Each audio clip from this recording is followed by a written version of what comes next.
Welcome to Halacha in a Year, where we can get to learn all the most relevant halacha through the prism of the Kitzur Shulchan Aruch. You are listening to Rabbi Ya'akov Trump.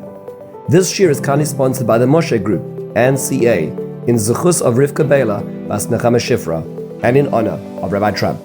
Today we're going to be learning the halachas of Birkas Hariyah, the Brachos said on sight. This is Siman Samach, the 60th chapter in the Kitzur Shulchan Aruch. We're going to look at 9 different concepts: the bracha on blossoms, the bracha on natural events, the bracha on rainbows, the bracha on the sun, the bracha on personal miracles, the bracha on seeing great people, the bracha on graves, the bracha on unusual creations, and the interval between brachas. Let's jump straight in. The bracha on blossoms is a bracha which is said upon seeing a blossoming tree in the spring. What is the bracha? The bracha goes as follows: Baruch atah Hashem Elokeinu melech haolam, blessed are you, Hashem, master of the universe. Shelo chiser ba'olam maklum, you did not lack anything in the world. Ubara boy b'riyos tavos v'dilonos tavos lehanois bohem b'nei adam, and you created these beautiful creations, these wonderful trees for people to benefit from them. What kind of tree needs this? Only a fruit tree, so it has to be a tree which is going to, the blossom is going to turn into a fruit, not the blossom turning into a flower or a leaf. What if the fruit is already grown? Then one can no longer say the bracha. So if the fruit is already growing, it's too late. What happens if I saw the blossoms at the beginning of the season, but I didn't have the book in my hand and I didn't remember the bracha? Can I still say the bracha? So one of the commentaries on the Shulchan Aruch, the Brachos HaShekel, says no, but most of the poskim say one can still say the bracha, and that's usually the case. And people will say, oh, I see it, I need to say the bracha, and they go home, they get the siddur, and they go out to do it. How many times can I say this bracha? Is it every tree I see? The answer is only once a year in the spring. How many trees do I need to have? So technically speaking, it's best to have more than one tree, because the bracha uses the word ilanois, which means trees in plural. But if I only have one tree, I may still say the bracha. That is the Birkas Ha'ilanois. Let's move straight on to the next bracha, which is the bracha on natural events. So when one sees an unusual phenomenon in the skies or around one says a bracha. So what kind of natural events need a bracha? What kind of experiences? So the Kitzur lists a few based on the Gemara and Brachos: seeing a meteor, seeing a shooting star, experiencing an earthquake, experiencing a tornado, experiencing a hurricane, seeing lightning, or hearing thunder. Those are the classic examples where a person responds with a bracha. What is the bracha? The bracha is Baruch atah Hashem Elokeinu melech haolam, blessed are you, Hashem, master of the universe. Oisei ma'aseh bereshis, who creates the creation from the time of creation. And so it's recognizing HaKadosh Baruch Hu's power within the context of this universe. How often does one say a bracha on the meteors? So one would only say it once a night. Even if it's a meteor shower and one sees many meteors, one would only say it on it once. How often does one say the bracha on a shooting star? It will only be once in 30 days, even if it's even because one says the bracha on the same shooting star, so you're seeing it the next night is not going to be the same emotional experience. What is the bracha on lightning? Same. Baruch atah Hashem Elokeinu melech haolam, oiseh ma'aseh bereshis, Hashem who creates the natural creation. What is the bracha upon hearing thunder? That's different. In this bracha, the bracha is Baruch atah Hashem Elokeinu melech haolam, blessed are you, master of the universe, shekochoi ugvurasa ma'alei olam, that your strength and your power fill this world. So that would mean to say there's 2 brachos on seeing lightning, hearing thunder. What happens if the thunder and lightning came in one moment? So then one would say oiseh ma'aseh bereshis on both of them. What happens if the thunder came 1 second after the lightning, and one's just saying the bracha during the bracha? So if it's within 2 seconds of finishing the bracha or even during the bracha, that same bracha covers both of them. It's only when there's a gap, which means the storm is further away, that one is able to say both the brachas. How long do I have to say the bracha after witnessing the event? So 2 seconds. After that, the experience has been lost. So if one sees the lightning, one fumbles or misses it, then one's missed that opportunity. One has to see new lightning to say the bracha. What about lightning storms which are not connected to thunder? So the Kitzur says there's no bracha on that type of lightning. Do I need to actually see the bolt? So technically speaking, no. As long as one knows it's a lightning storm, and one's hearing the thunder and one sees the room light up, even if one didn't see the lightning bolt, one would be able to do this. As long as it's not going to be a false start, one's not seeing just lights flashing outside. How many brachos do I say on thunder and lightning? So it's only 1 per storm. So if the storm clears, the sky clears, and then there's a new storm, then I'm able to say it even the same day. But as long as it's the same storm, the clouds are still there, even if it happens a few hours later, I'm not saying a new bracha. What about just beautiful landscapes? I'm really knocked over I go out to the national parks out west in America. I see some of the world's natural wonders, and I'm just so amazed. You say bracha of Oiseh Ma'aseh Bereishis when experiencing HaKadosh Baruch Hu's natural world. We move on to the next concept. The concept is the bracha on the rainbow. What is the bracha when I see a rainbow? So the bracha is Baruch Atah Hashem Elokeinu melech haolam, blessed are you Hashem, master of the universe. Zocher abris, when he remembers the covenant, v'ne'eman b'rison, is faithful in his covenant, v'kayam b'mamorai, and will establish and continue his word. This refers to the covenant that Hashem made in Parshas Noach, not to destroy the world again because of their sins. How much can I gaze at it? So the Halacha says one should not gaze at the rainbow, it weakens one's eyes. It's also a portent of negative news because if Hashem needs to be reminded of the actions of humanity, that Hashem won't destroy us, it means to say that maybe we warranted destruction then. How is that so? Isn't the rainbow just a natural phenomenon of light refracting through the prism of wet air? So the Ramban in Parshas Noach already addresses this and explains that, of course, it's a natural phenomenon. It can be recreated with one's sprinklers. It can be created in a prism in one's house. But HaKadosh Baruch Hu was taking that natural phenomenon and orchestrating it to arrive at times where people need to be reminded that Hashem needs to be reminded about the covenant with humanity because their sins perhaps are accumulating. We move on to the next topic, which is the bracha on the sun. This is called Birkas HaChama. What is the Birkas HaChama? So when we say this bracha, when the sun returns to its place, its constellation with everything else in creation that it was at the time of Ma'aseh Bereishis, when it reaches that moment in time, we acknowledge this by saying that Kosh Baruch Hu, the way He created the world perfectly. When is it said precisely? So the sun was created at 6 p.m. on Tuesday evening on Ma'aseh Bereishis, assuming that the days of Ma'aseh Bereishis are 24 hours. It was created at 6 p.m., which is when the day began, when the sun was created, going into the fourth day of creation. And that would mean to say that we say the bracha at the beginning of the Wednesday morning, when around the equinox, the spring equinox in Nisan, which happens every 28 years, that everything aligns back into that original constellation as it was the time of creation. What is the bracha? The bracha is Hashem created the natural creation of at the time of creation. That's what is said in this case. But if it's a 28-year cycle, is that all? The answer is no. There's actually more.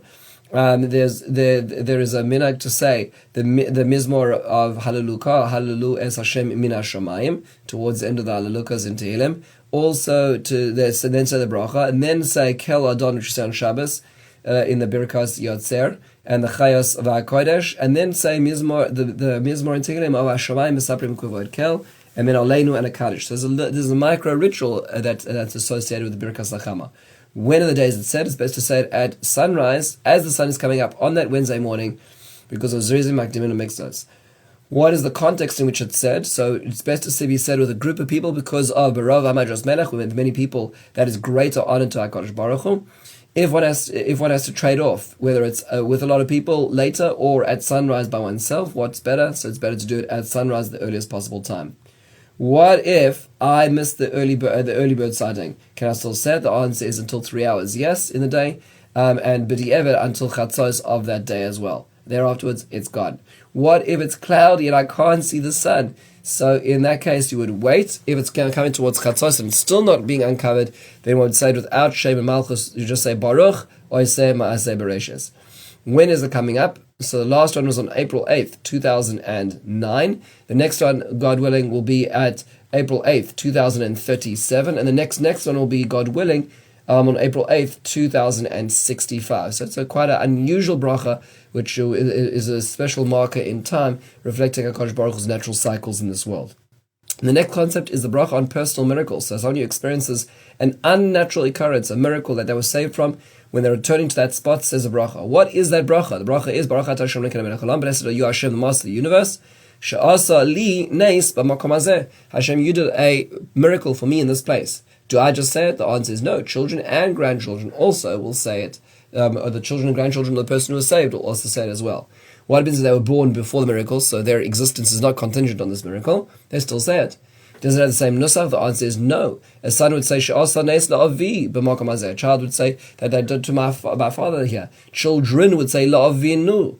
Grandchild would say la'avosai. Grandchildren would say la'avoseinu, reflecting the experience as well. What if a person encountered many miracles in their lives in different places? So whenever one reaches one of those places, one would say the bracha and enumerate the other places and the miracles that occurred there as well. And so with the children. Let's move on to the sixth concept. That's a bracha on seeing great people. What if I see a great Jewish sage? The bracha is Brachos Hashem Hashem Master Universe. You gave a part of your wisdom to those who fear you. Is there bracha for non-Jewish sages? The answer is yes. The bracha is Hashem Master Universe. You gave of your wisdom to flesh and blood. What's the difference? So the Kitzur explains that Yisrael are a chelek. They are a part. Those who are fear Hashem are a part of His wisdom, and that's why it's much more connected to the inherent nature of HaKadosh Baruch Hu. However, at the same time, it's important to realize that Judaism does not claim it as the trademark on all wisdom. And that's the idea of Chachma B'Goyim Ta'amin. If there's wisdom among the nations, you should believe it. And therefore we recognize this. This is not so of many other religions, that for many, many years were completely intolerant and thought they had the trademark on all truth. Judaism, which did not create itself from another religion, does not feel that it is defensive and needs to explain that it has the only explanation of truth. And there is wisdom to be found in the nations, and that's why there's a bracha on this. Does this include a scholar of non-Jewish religions? The answer is no. Only a scholar of worldly matters, not non-Jewish religions. What if I see a non-Jewish king? The answer is, we say, bracha, baruch atah Hashem Elokeinu melech haolam, blessed are you, the master of the universe, shenasan michavoidoi levasav adam, you gave of your honor to human beings. What if I'm missing the king, but I see the entourage and I know he's in that palace or in that room or in that down that street? I'm still allowed to say the bracha if I'm definitely sure he's there. Can a blind person say these brachas? The answer is without Shem Malchus. They would just say Baruch Shenasan Michvadoi Levasam Adam. How much should I try to actually see the king? So the Kitzur says it's a mitzvah. It's a mitzvah l'shtadel l'rois b'chvod hamlachim. It is a mitzvah to go see the royalty of kings, and part of this is being able to transpose the understanding what royalty looks like and understanding HaKadosh Baruch Hu in context as well. However, if one saw the king, one does not need to go out and try every single time that king comes to town, unless, of course, the entourage is big and it's a special circumstance.